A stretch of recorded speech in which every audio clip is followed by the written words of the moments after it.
마태복음 신약 성경이 제일 처음 시작되는 마태복음 13장에 보면 천국에 대한 비유가 있습니다. 그 천국에 대한 비유 가운데 마태복음 13장 44절에 천국은 마치 밭에 감추인 보화와 같으니 사람이 이를 발견한 후 숨겨두고 기뻐하며 돌아가서 자기의 소유를 다 팔아 그 밭을 샀느니라. 천국이라고 하는 보물을 사기 위해서 자기 소유를 다 팔았다고 성경은 말합니다. 그리고 보화를 곧잘 살 수 있는 것이 아니라 그 보물이 묻힌 밭을 산 겁니다. 그러니까 우리는 보물을 사려고 하는데 예수님께서는 우리에게 그 보물이 묻힌 밭을 사라고 말씀하시는 거죠. 생략이 되었지만 너희들도 그 농부와 같이 이같이 살아라 말씀하십니다. 우리가 주일에 나와서 성도님들이 예배를 드립니다. 이 예배를 드리면서 하나님의 말씀을 듣게 되죠. 듣는다는 것은 참 중요한 거예요. 우리 성도님들이 어떤 것을 듣느냐에 따라서 여러분의 인생이 결정이 돼요. 자, 보세요. 우리나라를 지난번에도 주일날 잠깐 말씀을 드렸습니다마는 우리나라에는 원래 지방색이 없습니다. 그런데 선거에서 자기에게 유리하게 하기 위해서 지방색이라고 하는 프레임을 짜버린 거예요. 그래서 어느 지방은 어떻고 어느 지방은 어떻고. 그런데 여러분, 우리가 지금 서울에 팔도의 모든 사람들이 다 모여들었습니다마는 어느 지방 사람은 특별히 좋고 어느 지방 사람이 나쁜 게 아니잖아요. 다 똑같아요. 품성적으로 태어날 때부터 정말 착하게 태어난 사람이 있고 또 그러지 못한 사람이 있을 뿐이지, 어느 지역에서 태어났기 때문에 어느 지역 사람이기 때문에 사람이 좋고 나쁘고가 결정이 되지 않습니다. 그런데요, 내가 지금 태어난 그곳에 부모님으로부터 얘기를 자꾸 듣고 또 지역 사람들의 얘기를 듣고 그리고 친구들도 다 그 지역 사람들이잖아요. 그 얘기를 들으면 어떻게 되는지 아세요? 그 지역색이 돼버려요. 이제 앞으로 이제 국회의원 선거가 있는데 하여튼 서울이나 경기도를 떠나서 경상도, 전라도, 충청도, 강원도는 딱 나눠지잖아요. 거기는 그냥 한 곳에 다 올인합니다. 제가 왜 그럴까? 제가 전문가는 아닌데 제 나름대로 분석해 본 것은 어렸을 때부터 그 얘기를 그대로 듣고 자란 거예요. 다른 얘기를 들어볼 기회가 없었던 겁니다. 왜 타인을 우리가 미워하느냐면 자기가 들은 그것으로 타인을 평가를 해버려요. 사람을 평가할 때는 종합적으로 판단을 해야 됩니다. 그리고 우리는 판단해서는 안 돼요. 누가 하신다고요? 하나님이 하시는 거예요. 그래서 인격적인 사람은 다른 사람의 이야기를 다 들어봅니다. 말을 많이 하는 사람은 인격적인 사람이 아닙니다. 진짜 인격적인 사람은 말을 많이 들어주는 사람이죠. 자, 주일날 여러분들이 교회에 오셨어요? 세상에서는 듣지 못하는 전혀 차원이 다른 그런 말씀이 강단에서 선포됩니다. 여러분, 이 말씀을 계속해서 여러분의 마음의 신비에 새겨야 됩니다. 여러분, 한 번 들어가지고 사람이 바뀌지 않아요. 그래서 기독교 교육에서 그 사람이 바뀌려면 똑같은 내용을 70번을 들어야 된다. 70번. 내가 왜 그렇게 주옥 같은 말씀을 듣고도 변하지 않느냐?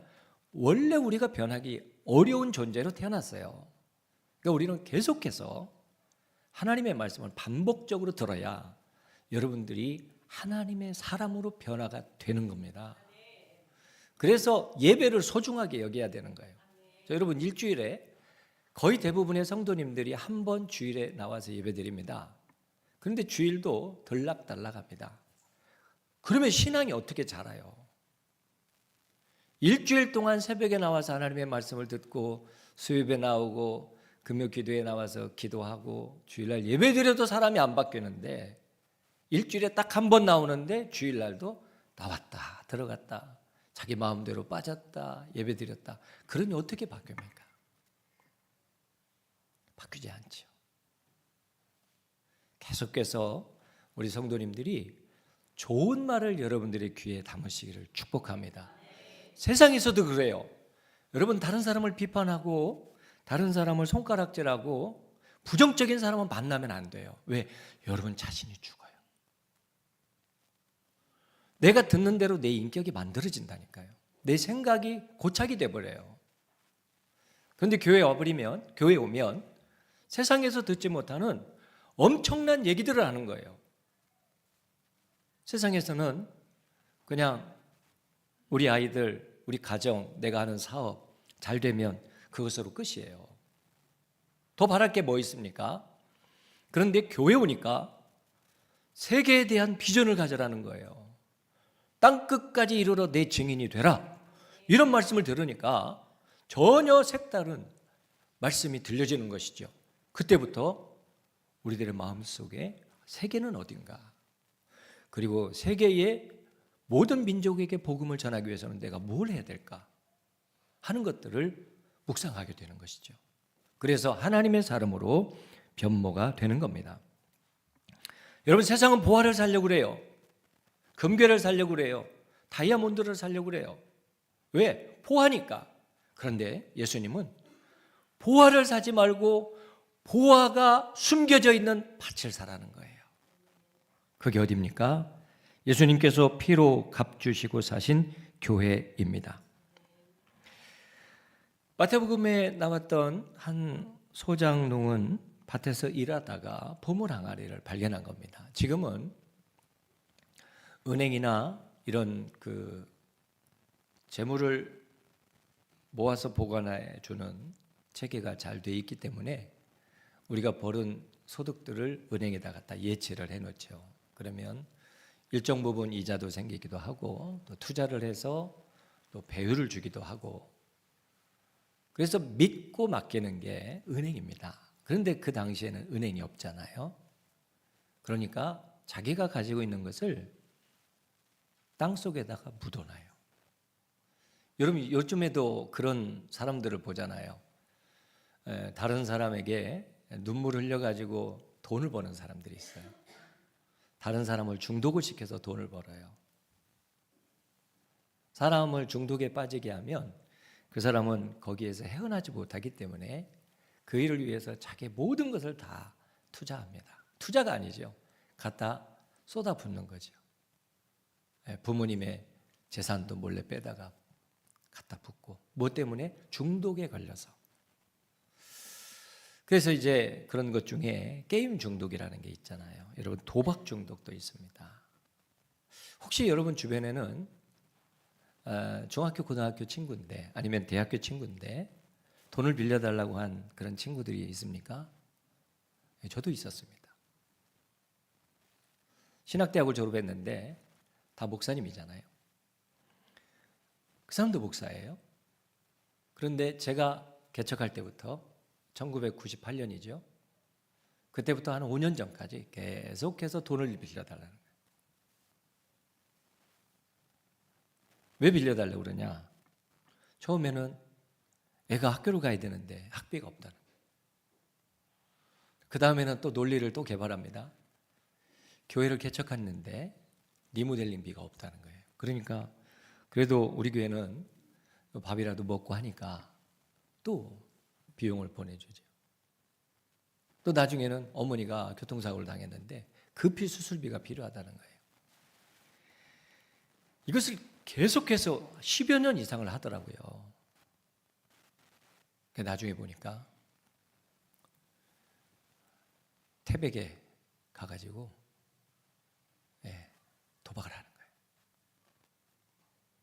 그 다음에는 또 개발한 게 있어요. 자기 선교사로 갔는데 선교비 보내달라는 거예요. 여러 번 속았습니다만은 이제 5년 전부터는 일체 응하지 않습니다. 그런데 보니까 수많은 친구들, 후배들, 선배 목사님들이 다 당했어요. 수십억이에요. 말이 달변이니까. 왜 그래요? 중독이 되면 그래요. 그리고 그런 중독으로 사람들을 끌어다녀가지고 돈을 버는 사람들은 엄청난 돈을 벌기 때문에 지금도 그러잖아요. 땅속에 파묻잖아요. 여러분 TV 뉴스 같은 데 보셨죠? 또 어떤 사람은 자기 집 침대에다가 매트리스 밑에다 깔아놓고, 어떤 사람은 그것도 못 믿어가지고 자기 차 트렁크에 가지고 다니다가 부신 건물에 걸리잖아요. 여러분 돈을 이렇게 벌면 안 돼요. 그런데 그 당시에도 이 돈을 관리할 수가 없기 때문에 땅속에 묻은 거예요. 근데 그 사람이 어디다 묻었다고 얘기 않고 죽어버린 거예요. 그리고 이제 밭이 주인이 잡기만 바뀌는 겁니다. 그러다가 한 농부가 밭을 기경하려고 하다 보니까 뭐가 나오는데 거기에 보물이 있는 거예요. 그래서 자기가 가지고 있는 모든 것을 다 팔아서 뭘 샀다? 밭을 산 겁니다. 마태복음 13장 44절에 발견했다는 말과 오늘 빌립보서 3장 9절에 발견되려 함이니, 이 말은 다 같은 말입니다. 다시 말하면 자기 소유를 팔아서 얻고 싶은 그것이 보화라는 것이죠. 세상 것 다 잃어버려도 여러분들이 그것 하나면 내가 평생 후회하지 않고 내 마음의 기쁨과 은혜가 충만하다 하는 게 있습니까? 여러분 그걸 붙들어야 돼요. 요즘 젊은이들이 원하는 게 뭐예요? 결혼하기 전에 서로 소통을 하면서 집 한 채 마련하려고 그러죠. 그래서 한 3년 전에 그 젊은 친구들이 집 한 채 마련하기 위해서 영끌을 한다고 그러잖아요. 영혼을 다 끌어들여가지고 대출을 받아서 집을 샀어요. 그런데 그 집들이 30%, 40%가 집값이 떨어졌습니다. 그때 진짜 양심적인 교수님들은 그러더라고요. 절대 집 사면 안 됩니다. 그런데 집을 안 사면 망할 것 같아요. 왜냐하면 모든 뉴스가 그걸로 도배가 되기 때문에. 여러분 모든 방송사는 건설회사가 주인이라는 거 알고 계세요? 여기에 우리가 당하는 거예요. 그분은 연세대학교 교수님인데 절대 사면 안 됩니다 그러더라고요. 근데 그 사람 한 사람이에요. 다 사라는 거예요. 지금 안 사면 큰일 난다는 거예요. 왜? 뒤에서 돈 받고 나가서 그런 거짓말 하는 거죠. 그래가지고 이 젊은이들이 얼마나 어렵습니까? 첫 출발부터 빚쟁이가 된 거예요. 갚지도 못하고. 그래서 어떻게 됩니까? 우리나라가 전 세계 출산율 꼴찌입니다. 제가 정 목사님한테 잠깐 들었는데 0.58%라고 그래요. 0.58. 그러니까 둘이 결혼해서 아이 하나를 못 낳는 거예요. 왜? 너무 힘드니까. 집 한 채 살려고 해도 어떻게 사요? 정말 부모님 잘 만나지 않으면 어떻게 집을 삽니까? 내가 몇 억씩을 어떻게 모아요? 쉽지 않죠. 여러분 이러다 보니까 우리도 모르는 사이에 그런 것들만 보화라고 생각을 하는 거예요. 집이 보화다. 또 젊은이들은 또 좋은 차를 타려고 노력을 해요. 그래서 돈도 없는데 거기에 또 투자해서 좋은 차를 사고. 그런데 그게 보화가 아니라는 거예요. 내 생명을 다 주어서까지 바꿀 만한 것이 집이 아니에요. 차가 아니에요. 금괴가 아니에요. 간단하게 나의 모든 것을 팔아서 바꿀 보화가 있는데 바로 그게 믿음이라는 거예요. 신앙이라는 거예요. 정확하게 말하면 예수 그리스도이십니다.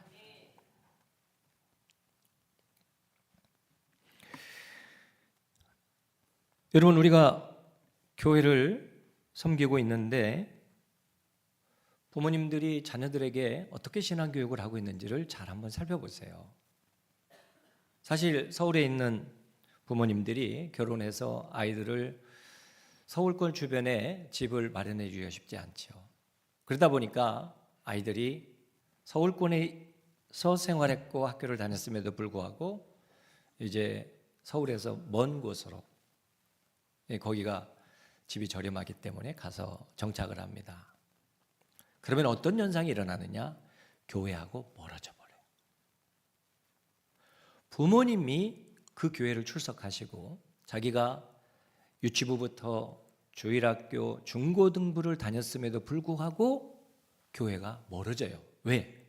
결혼했는데 자기 혼자 신앙생활하는 게 아니잖아요. 결혼한 아내와 상의해서 모든 일을 진행을 하는데 아내는 불편한 거예요. 멀리 가는 게 왜 가까운데 좋은 교회도 있는데. 그래서 그곳에 떨어지다 보니까 서울 사대문 안에 있는 교회들은 텅텅 다 비어버렸습니다. 사대문 근처에 있는 저희 성결교회도 보면 텅텅 비었습니다. 교회 안의 중심의 신앙생활이 아니라 내 삶의 편리한 방법대로 하다 보니까 교회는 힘이 약해지고, 그리고 그래도 거기 가서 신앙생활 하면 좋은데 신앙생활을 하지 않습니다. 얼마 전에 어떤 장로님 자녀가 결혼을 해서 결혼식장에 갔어요. 주례가 없습니다. 주례가 없이 본인들이 다 해버려요. 그런데 그 장로님 아들이 그런 신앙이 없었느냐? 신앙이 있었어요. 중고등부 때 교회에 피아노 반주까지 했대요, 남자가. 그리고 지금 아주 좋은 직장 다니고 있어요. 그런데 신앙에서 멀어졌어요. 우리 부모님들이 자녀들을 교육할 때에 너 다 팔아서 좋은 직장 가라. 너 다 팔아가지고 더 좋은 집으로 이사 가라. 너 다 팔아서 너 세상적인 이런 일을 해라. 여러분 그러고 있다면 자식이 망하는 길입니다. 지금 내가 가지고 있는 거 다 팔아서 주님의 나라와 영광을 위해서 헌신해라. 여러분 이런 말이 나와야 됩니다. 그런데 우리 자체가 내가 가지고 있는 소유를 다 팔아서 밭을 사는 신앙이 되지 못하기 때문에 내 신앙생활도 힘들고 자녀들에게 권면하는 것도 힘이 없는 거예요. 그래서 예수님께서는 내가 가지고 있는 모든 소유를 다 팔아서 그 밭을 사라고 오늘 말씀하고 있는 겁니다. 오늘 이 말씀을 듣는 우리 성전교회 교우들이 여러분들의 신앙의 가치관이 변하시기를 예수님의 이름으로 축원합니다. 보물을 추구하면 안 됩니다. 밭을 사야 됩니다. 그러면 은혜로운 교회 생활을 하기 위해서는 때로는 달콤한 수면 시간을 포기해야 돼요. 직장 생활하는데 엿새 동안 얼마나 힘들고 어려우세요. 주일날 조금이라도 더 자야 되는데 제대로 된 신앙을 위해서는 수면 시간을 줄여야 되죠. 또 사업의 손해를 감당해야 됩니다. 하나님을 믿는 백성이기 때문에 눈 조금 감고 불법을 저지르려면 돈을 벌 수 있는데 하나님의 백성이기 때문에 손해를 감수하는 겁니다. 취미생활을 벌이기도 합니다. 그리고 자존심을 팔아야 될 때도 있습니다. 그래서 풍성한 은혜를 받으려면 여러분들의 것을 희생해야 돼요. 그래야 밭을 사는 거예요. 예배 시간도 사시고 기도 시간도 사시고 하나님의 말씀도 사시기를 축원합니다. 교회라는 밭을 사야 결국 보물을 얻을 수 있는 겁니다. 오늘 빌립보서가 말하는, 바울이 말하는 보물은 뭐냐? 바로 그것은 구원의 기쁨입니다. 구원함을 얻은 기쁨, 세상에서 제일이라. 그 다음에 뭐죠? 저한테만 맡기면 어떡해요? 우리가 다 같이 하자고요. 구원함을 얻은 기쁨, 세상에서 제일이라. 오늘 분위기는 여기까지만 해야 될 것 같아요. 제가 찬양하면 집에 가서 또 애들한테 혼나요. 음정을 좀 잘 잡으라고. 근데 왜 제가 했냐면, 제가 지난주에 정말 설교를 목소리가 하나도 안 나왔거든요. 근데 새벽에 터졌어요. 그래서 설교를 하다 보니까 하나님께서 말할 수 있는 것만 줘도 너무 감사하다, 그런 생각이 들어요. 바울은 이 세상에서 제일 큰 기쁨, 가장 큰 보화가 구원함을 얻은 거라고 고백하는 거예요. 그런데 그것을 위해서 기뻐하라, 기뻐하라 계속해서 강조합니다. 여러분, 시에서는요, 시를 잘 쓰는 사람은 한 단어를 계속 반복하지 않아요. 그런데 바울은 빌립보 교회를 향해서 기뻐하라고 계속 반복합니다. 자, 1절에 보면 빌립보서 3장 1절을 보겠습니다. 끝으로 나의 형제들아, 주 안에서 기뻐하라. 너희에게 같은 말을 쓰는 것이 내게는 수고로움이 없고 너희에게는 안전하니라. 반복해서 우리의 귀에 못이 박히도록 보물이 무엇인지를 사도 바울은 깨닫게 해주시는 거예요. 우리 성도님들이 하나님 앞에 예수 그리스도를 믿음으로 말미암아 구원받은 것, 여러분이 이 세상에서 가장 큰 보화임을 믿으시기를 축원합니다. 여러분들도 구원함을 받아 보화를 얻었듯이 여러분의 자녀들도, 여러분의 가족의 친척들도, 그리고 여러분이 알고 있는 주변의 사람들에게도 예수 그리스도의 복음을 전하시기를 간절히 축원합니다. 그러면 바울이 이 보화를 사기 위해서 그가 했던 게 있습니다. 그래서 그는 8절에 보면 또한 모든 것을 해로 여김은 내 주 그리스도 예수를 아는 지식이 가장 고상하기 때문이라. 내가 그를 위하여 모든 것을 잃어버리고 배설물로 여김은 그리스도를 얻고, 자기가 가지고 있는 모든 것을 뭘로 여겼다? 배설물로 여긴 거예요. 바울이 어느 지파지요? 베냐민 지파.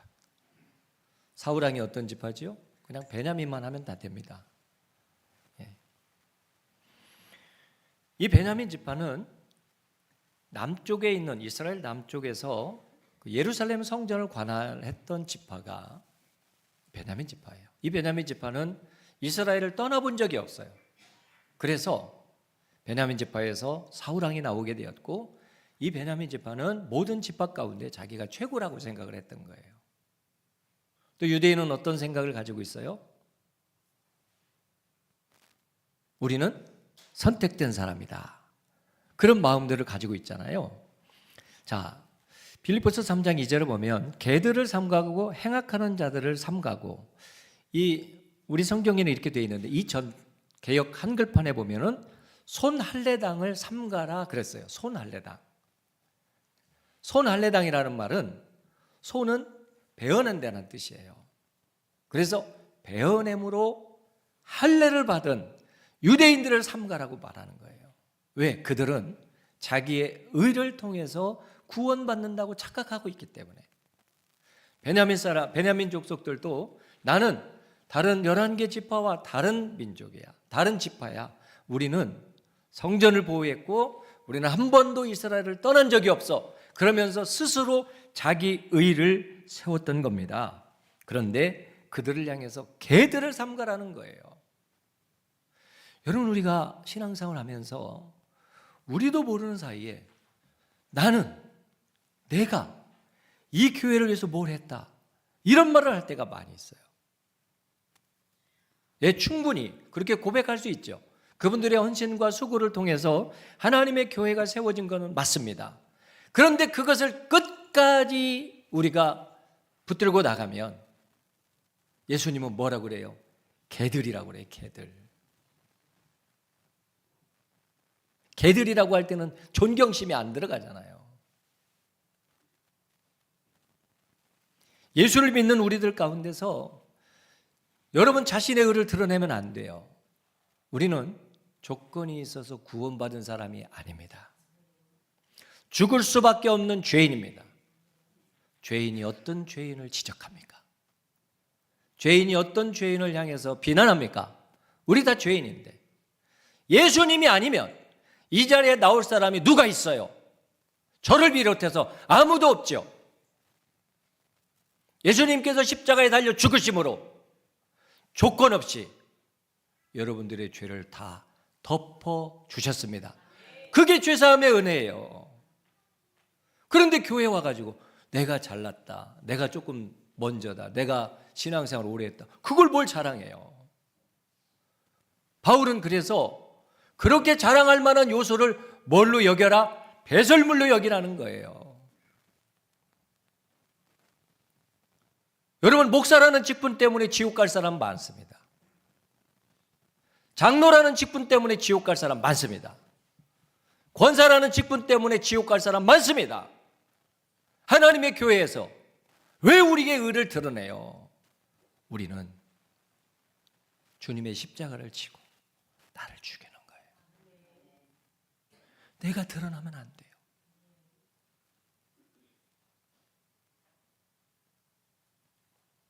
그래서 바울은 우리를 향해서 모든 것을 잃어버리고 배설물로 여기면서 뭘 얻었다? 예수 그리스도를 얻었다는 거예요. 이게 바울이 누렸던 가장 큰 기쁨입니다. 저는 우리 성도님들도 여러분들이 가지고 있는 가장 귀한 것을 희생해서라도 예수 그리스도를 얻으시기를 축원합니다. 저는 어렸을 때에 7살에 처음 교회를 다니고 그때부터 예수를 믿었습니다. 그리고 저는 예수를 얻었습니다. 저는 가진 것도 없었어요. 그렇지만 주님을 사랑하기 때문에 주님이 저의 주인이 되어주셨습니다. 그리고 지금까지 인도하셨습니다. 제가 살아온 그 인생의 여정을 돌아보면 그런 기막힌 시대도 있었네. 어떻게 이 고비를 건넜을까? 어떻게 이 험난한 개울물을 건넜을까? 이 어려운 풍파를 견뎌냈을까? 주님을 믿으니까 주께서 인도해 주셨습니다. 여러분, 사람 의지하지 마시고 하나님만 의지하시고 예수 그리스도를 믿으시기를 축원합니다. 보물이 뭔지, 어디서 보물을 발견하는지 이걸 알아야 우리가 영생을 얻고 천국을 얻고 하나님의 자녀가 되고 하나님의 백성이 되는 것입니다. 어리석은 사람들을 보세요. 영생을 잃어버리고 세상 것을 취해요. 예를 들어서 출세는 했는데 양심을 잃어버립니다. 돈은 벌었는데 거짓으로 꽉 차 있습니다. 명예는 얻었는데 불의한 사람이 되었습니다. 사업은 성공했는데 사랑하는 사람들을 다 잃어버립니다. 높은 자리에 앉았는데 존경을 잃어버렸습니다. 자신 행동은 반듯한데 자기 가슴 속에는 가시가 가득해서 입만 열면 비판하고 비난하고 불평하고 원망이 쏟아집니다. 어리석은 사람들입니다. 그 심장에 천국이 있습니까? 지옥이죠. 어렸을 때부터 교회를 다녔기 때문에 입에는 담배도 한번 대지 않았습니다. 펴보지 않았습니다. 술 한잔 마시지 않았습니다. 행동은 반듯했습니다. 그리고 결혼합니다. 그리고 가정을 이룹니다. 근데 집에 가보면 집안 분위기가 썰렁합니다. 아무런 문제가 없는데 왜 그럴까요? 자기도 모르는 사이에 자꾸만 비판하고 비난해요. 자, 여러분, 어느 이제 그 목사님께서 그런 말씀을 하시더라고요. 부모님들이 자녀들에게 해주는 말이 부모를 위한 말이에요? 자녀를 위한 말이에요? 자녀를 위한 말이에요. 그 말이 자녀에게 도움이 돼요? 안 돼요? 절대적으로 도움이 되죠. 근데 그 말을 자녀들이 안 들어요. 안 듣는 게 아니래요. 어려도 다 듣는답니다. 그런데 왜 안 듣느냐? 선생님, 그 다음에 부모님, 이 두 그 부류의 특징은 뭐냐? 아주 좋은 말을 재수없게 한대요. 그러니까 아이들이 그 말을 들을 수 있도록 그 좋은 말이라니까요. 그 아이를 위한 말이에요. 그래서 그 아이가 받아들일 수 있도록 전해야 되는데 아주 그냥 자존심을 깎아가면서 아이에게 전하니까 다 알아듣는데 튕겨나간다는 거예요. 여러분, 우리가 하나님의 말씀을 들으면 예수님 다 와줘야 돼요. 예수님 다 와줘야 돼요. 예수님이 여러분들 교회에 오셨는데, 자, 오늘 3월 둘째 주일날 사순절 넷째 주일날 여러분 교회 오셨어요. 예수님을 딱 만났는데 예수님이 너 온 모양새가 왜 그 모양이냐? 너는 일주일 동안 왜 그렇게 살았냐? 너는 네 신앙이 지금 몇 년인데 아직도 앞가림도 못하냐? 여러분, 예수님이 그러시면 교회에 오시겠어요? 못 오지요. 잘 생각해 보세요. 예수님은요, 여러분들이 늦었든지 일주일 동안 주님을 떠나서 살았든지 교회 안에 들어오면 다 받아주세요. 그러면 여러분도 그렇게 하셔야 될 거 아니에요.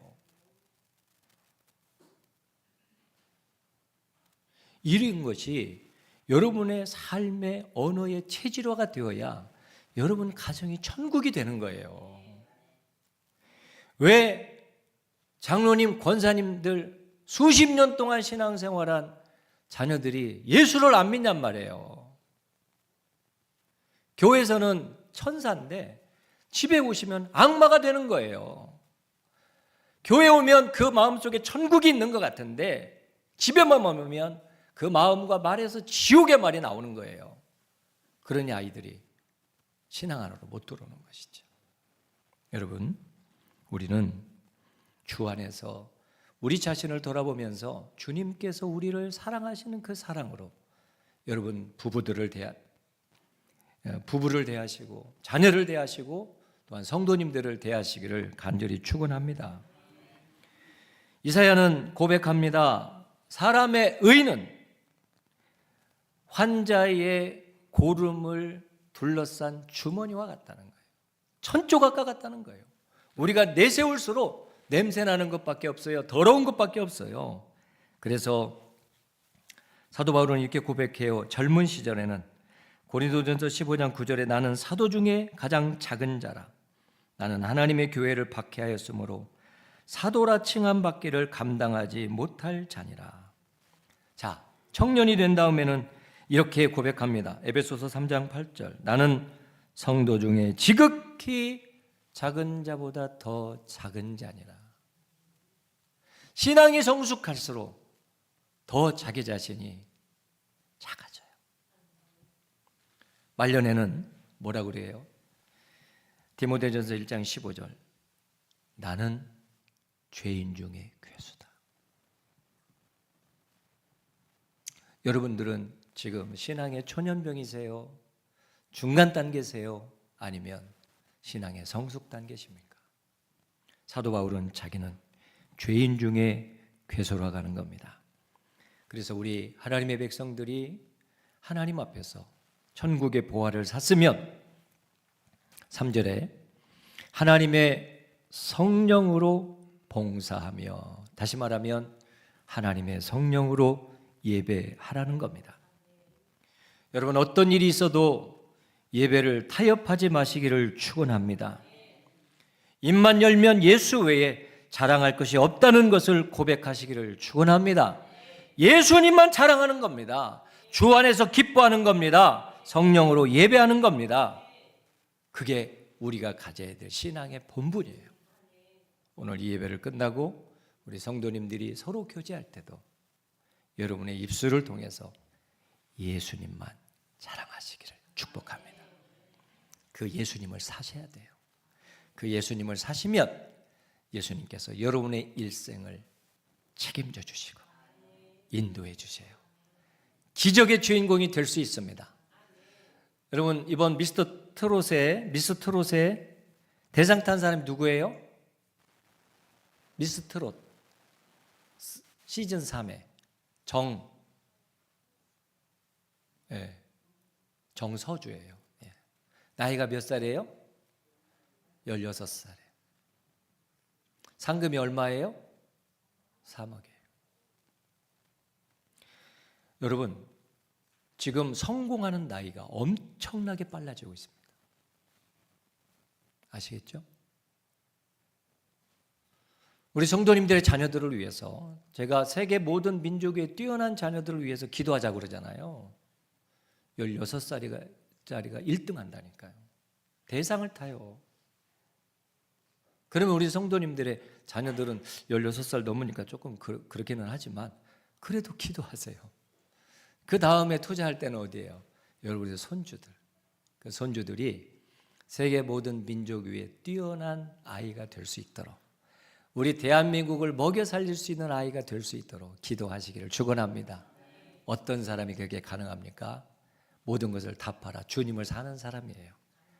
이 기쁨과 이 능력이 우리 성진교회 모든 교우들에게 넘치시기를 축원합니다. 기도하겠습니다. 하나님 아버지 감사합니다.